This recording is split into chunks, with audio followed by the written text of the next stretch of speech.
Welcome back to another week of Sports Scene. I'm Thomas Johnson. I'm Daniel Palmore. And I'm Curran Rastogi. Let's toss it over to Will Camardella to break down the upcoming Final Four.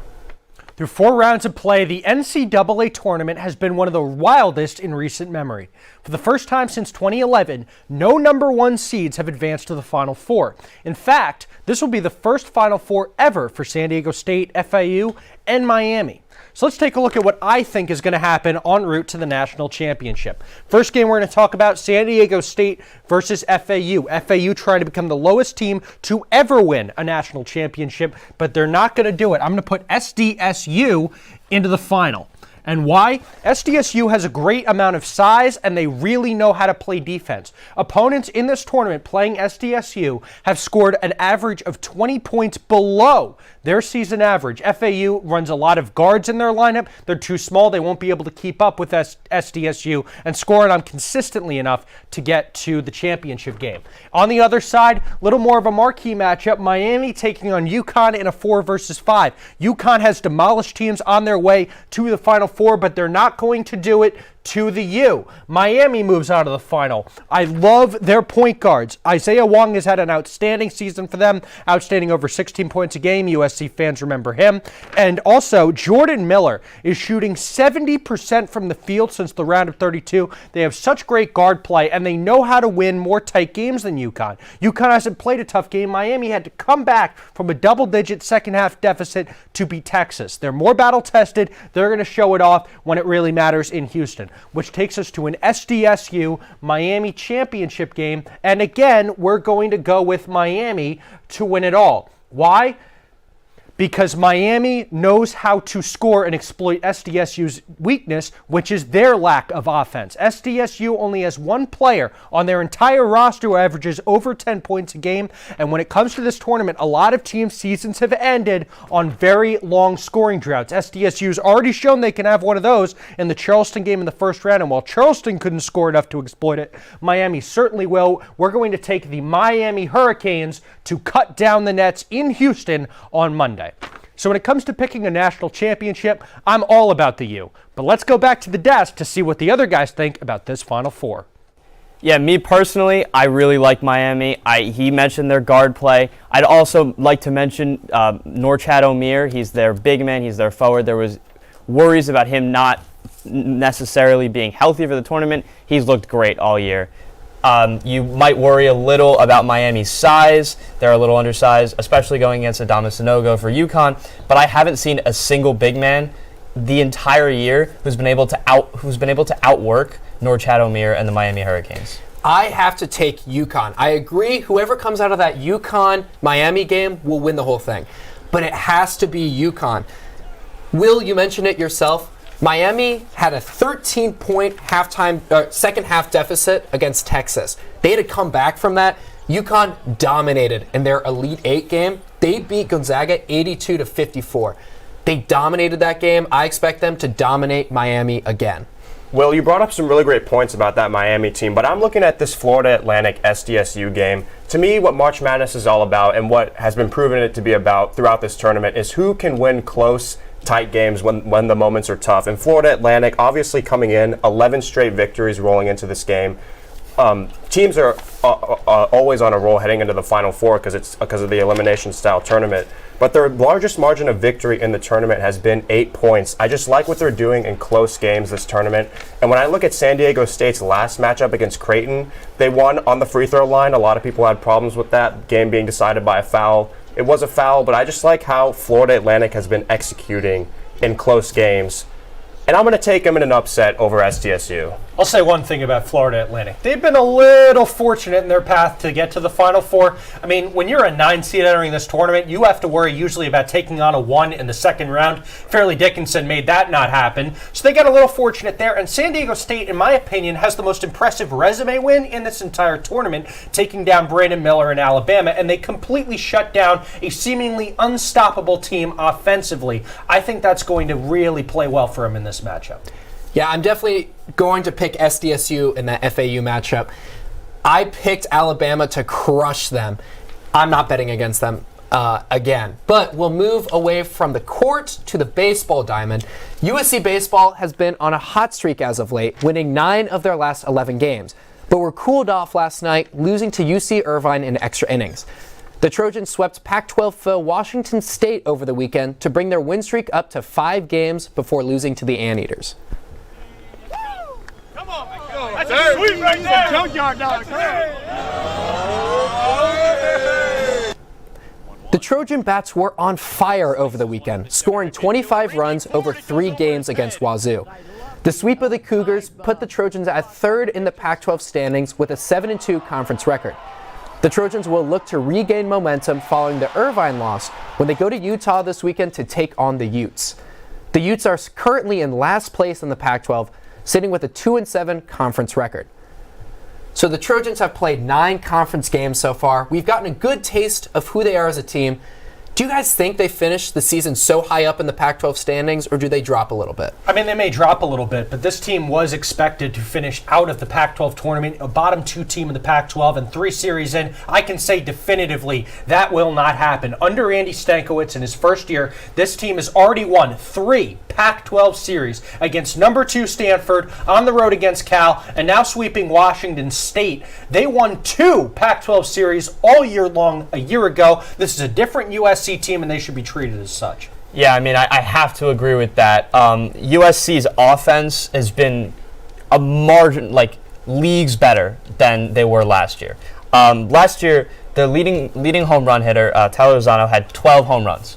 The leading home run, we are a third of the way through the season, and we already have Cole Gabrielson with 7 home runs. Like, it's different. It's completely different.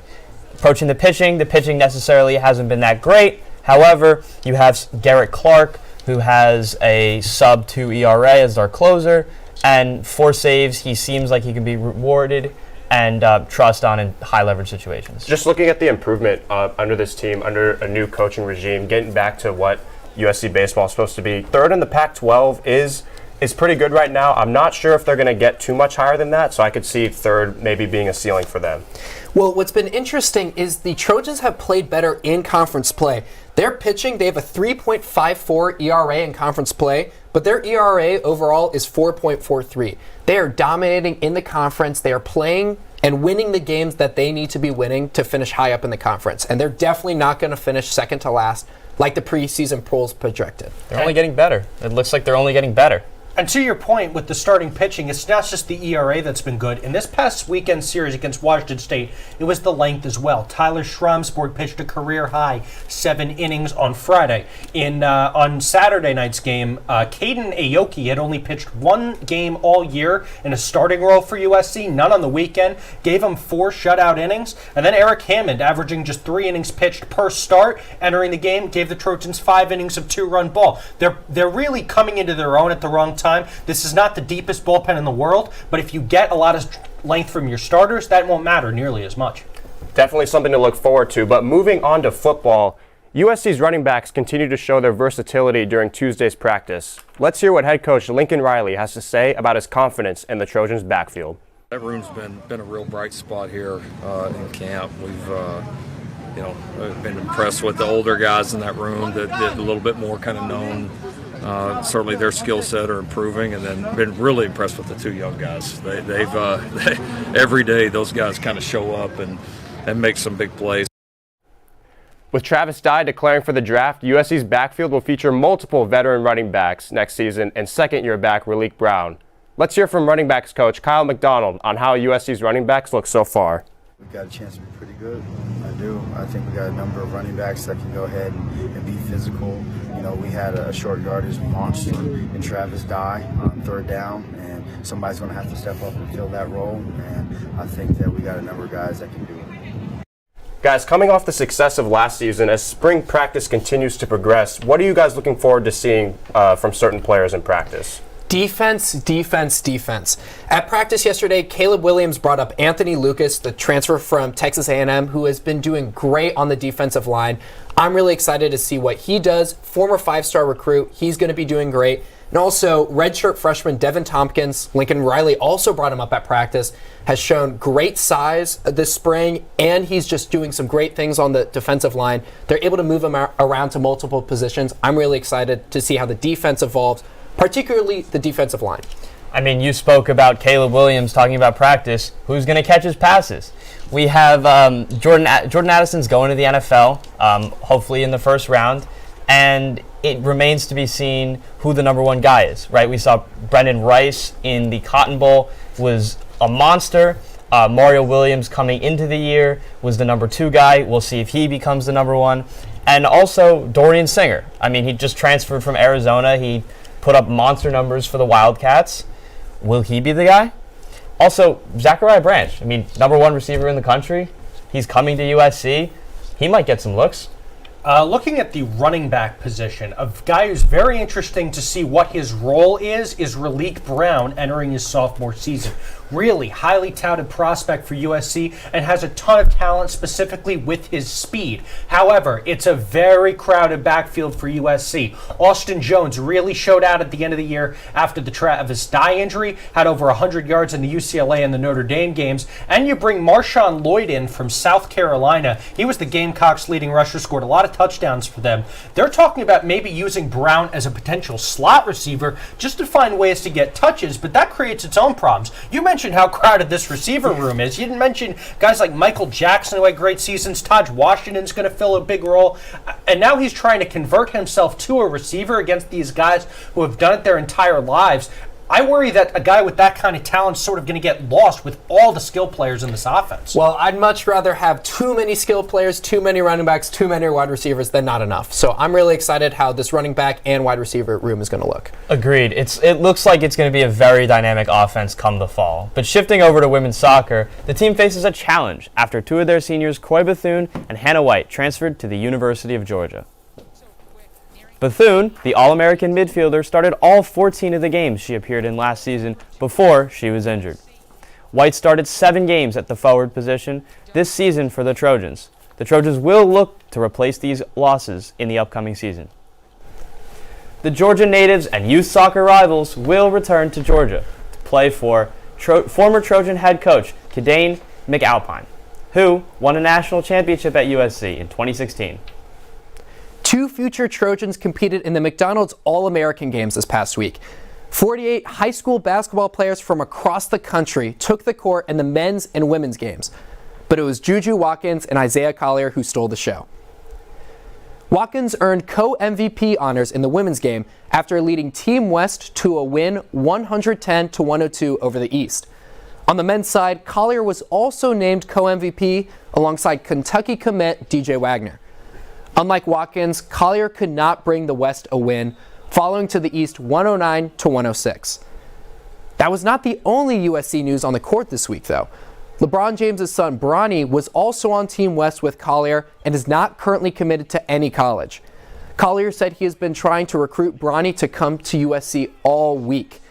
The Trojans will just have to wait and see if they can snag the 4-star recruit with a 5-star name. En route to their MVP awards, Collier scored 25 points alongside 3 rebounds and 2 assists, while Juju Watkins scored 25 points with 5 rebounds and 5 steals. We'll go back to the baseball diamond where the Los Angeles Dodgers will open up their season tomorrow against the Arizona Diamondbacks at 7 p.m. at Dodger Stadium in a 4-game series. The Dodgers will try to avenge getting eliminated in the NLDS by the Padres last October. Dodgers pitcher Julio Urias is projected to start against Diamondback starter Zach Gallen. They'll have their normal lineup with Freddie Freeman and Mookie Betts ready to go. The first games of opening day will be Braves versus Nationals and Yankees versus Giants at 10 p.m. PST. This year marks the first time each MLB team will play all 29 teams. So with another year of baseball to watch, who do you guys think is going to be crowned World Series champion at the end of the year? I have to go with the Padres. I think this is the year they finally have the talent over the Dodgers. Their starting pitchers, Yu Darvish, Joe Musgrove, Blake Snell, great starting pitching, and we don't even have to talk about their lineup. Machado, Bogarts, Soto, they have all the pieces. This is the year the Padres finally make a run and dethrone the Dodgers. I like the Padres a lot too, because I got news for you. Juan Soto's not going to be hitting 236 again next year. However, the National League is just so crowded at the top. You take a look at the Dodgers, the Padres, the Cardinals will compete, I think. And 3 teams out of the National League East, Braves, Mets, and Phillies, all expected to sort of compete for a World Series. I just don't know that I can pick any of them when I look at the American League and I only see 2 teams with World Series expectations. So I'll go with the team that's done it, the team that has an incredible lineup with Yordan Alvarez. Jose Altuve will be back come postseason time. Give me the Houston Astros to repeat as World Series champions. I just look at what the Padres did in that NLDS series against the Dodgers last postseason. And Thomas, you said it all. They have all the pieces. So I think this year is a year they can put it all together and go get that crown. But when we talk about the Dodgers, they're going to have a lot of expectations for this season because of what they did last season with those 111 wins. One of the more dominant regular seasons we've seen in recent memory, but they flamed out in the postseason. So I'll be looking forward to seeing how they can bounce back from that. Yeah, I mean, Will spoke about the American League teams, and I have to shout out the New York Yankees. The New York Yankees have what should be the best pitching staff in all of baseball. Clay Holmes, Ron Marinaccio in terms of bullpen guys, and the addition of Carlos Rodon from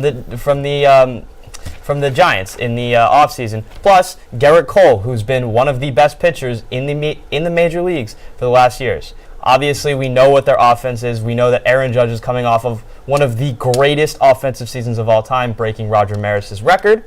And the rest of the offense is loaded as well. We're remaining to see how consistent it is for the year, because sometimes throughout the year the Yankees offense kind of fell off a little. But I think that the Yankees have all the talent and the salary and the managing and the bullpen to correctly make a run and win the MLB championship. Will, I'm going to have to disagree with you because I don't think the Astros will even win their division. I'm looking at the Seattle Mariners. Their starting pitching is insane. They have Luis Castillo, Robbie Ray, Logan Gilbert, George Kirby, and Marco Gonzalez. If you have Marco Gonzalez as your 5th pitcher, that's insane starting pitching depth. And the Mariners have a lot of young talent. They have Ty France, Julio Rodriguez. I don't think the Mariners will win the World Series. I still like the Padres to do so. But I think the Mariners have a really good shot at dethroning the Astros in the AL West. Yeah, I don't see it, and I don't see it with the Yankees either. Astros eliminated them in 2017, 2019, 2022. It's going to happen again. But that's all we have for you today on Sports Scene. Until next time, I'm Will Camardella. I'm Thomas Johnson. I'm Curran Rastogi. And I'm Daniel Palmore. We'll see you back here next week.